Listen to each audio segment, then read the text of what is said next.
ନିଯୁକ୍ତି ଦିଶା ଓଡ଼ିଶାର ଭିଉୟର୍ସ ମାନଙ୍କୁ ସ୍ୱାଗତ। ଆଜି ଆମ ପାଖରେ ନାଳନ୍ଦା ପବ୍ଲିକ୍ ସ୍କୁଲ କଟକର ଇମିଡିଏଟ୍ ରିକ୍ୱାରମେଣ୍ଟର ପୋଷ୍ଟ ଅଛି। ତ ସେଥିପାଇଁ ଆପଣଙ୍କୁ କିପରି ଆପ୍ଲାଏ କରିବାକୁ ପଡ଼ିବ ଏବଂ କେଉଁମାନେ ଆପ୍ଲାଏ କରିବେ, ଚାଲନ୍ତୁ ଡେରି ନକରି ଷ୍ଟାର୍ଟ କରିବା। ନାଳନ୍ଦା ପବ୍ଲିକ୍ ସ୍କୁଲ ଯାହାକି କଟକ ଠାରେ ଅଛି, ଆପଣଙ୍କର ଇମିଡିଏଟ୍ ହାୟରିଂ ଦରକାର ଅଛି, ଯାହାକି ଗୋଟେ CBSE ଇଂଲିଶ ମିଡ଼ିୟମ୍ ଆଫିଲିଏଟେଡ୍ ସ୍କୁଲ। ଆପଣଙ୍କର PGT ପାଇଁ PGT ମିନ୍ସ ଆପଣଙ୍କର post graduation with relevant subject, ତା ସହ ବିଇଡି ଯଦି ଆପଣ କରିଛନ୍ତି ତାହେଲେ ଆପଣ PGT ପୋଷ୍ଟ ପାଇଁ ଆପ୍ଲାଏ କରିପାରିବେ। ଆପଣଙ୍କର ଅନର୍ସ ସହିତ ଦରକାର physics, chemistry, mathematics, biology, computer science, accountancy, business study, entrepreneurship, economics, political science, geography, legal study, sociology, history, psychology ଏବଂ ଇଂଲିଶ। ତାହେଲେ PGTର ଏସବୁ ପୋଷ୍ଟ ପାଇଁ ଅଛି, ତେଣୁ ଆପଣ ଏସବୁ ଅନର୍ସ ଯଦି କରିଛନ୍ତି ତାହେଲେ ଆପ୍ଲାଏ କରିପାରିବେ। ସେଭଳିଆ TGT ଆପଣଙ୍କର ଗ୍ରାଜୁଏସନ୍ ୱିଥ୍ ବିଏଡ୍ କରିଥିଲେ ଆପଣ ଆପ୍ଲାଏ କରିପାରିବେ। ଅଲ୍ ସବଜେକ୍ଟ, ସବୁ ସବଜେକ୍ଟ ପାଇଁ ଅଛି। ତା ସହ ଏ ଦୁଇଟା ଗଲା ତ teaching staff, non teaching staff ବି ଅଛି। Desk executive, marketing executive, office executive, video editor, DTP operator.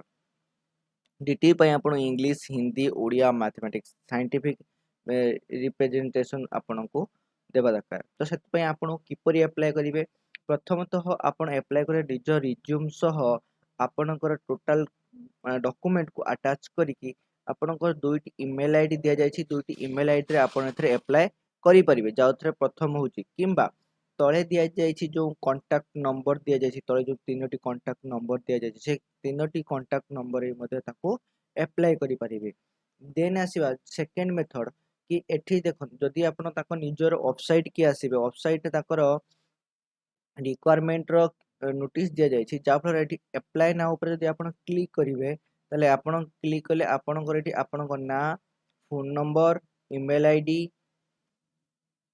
Phone number ପରେ ଇମେଲ୍ ଆଇଡି, ଆପଣଙ୍କର କ'ଣ ଇମେଲ୍ ଆଇଡି, କେଉଁ ପୋଷ୍ଟ ପାଇଁ ଆପ୍ଲାଏ କରୁଛନ୍ତି ସେ ପୋଷ୍ଟର ନାଁ, ସେ ପୋଷ୍ଟ ବିଷୟ ନାଁ, ଆଡ୍ରେସ୍, ଏସବୁକୁ ଆପଣ କ'ଣ କରିବେ, ଫିଲ୍ଅପ୍ କରିପାରିବେ। ପୋଷ୍ଟ ଆଡ୍ରେସ୍ ଏସବୁକୁ କ'ଣ କରିବେ, ଆପଣ ଫିଲ୍ଅପ୍ କରିପାରିବେ। ତା ସହ ଆପଣଙ୍କର କ'ଣ ହେଉଛି ମାନେ ରହୁଛି ମାନେ ଫଟୋ, ରିସେଣ୍ଟ ଫଟୋ, ତାହା ଆପଣ ଏଠି ଅପଲୋଡ଼ କରିପାରିବେ ଏବଂ ରିଜ୍ୟୁମ୍କୁ ବି ଆପଣ ଏଠି ମାନେ ଦେଇପାରିବେ। ଆପଣଙ୍କ ରିଜ୍ୟୁମ୍ ଦେଇକି ସବମିଟ୍ କରିପାରିବେ। ମୁଁ କହିବି ଆପଣ ଦୁଇଟି ଯାକ ମେଥଡ଼ରେ ଆପଣ ଆପ୍ଲାଏ କରନ୍ତୁ, ଯାହାଫଳରେ ଆପଣ କ'ଣ କରିବେ, ଜଲ୍ଦି ଆପଣଙ୍କ ପାଖକୁ ନୋଟିଫିକେସନ୍ ଆସିଯିବ।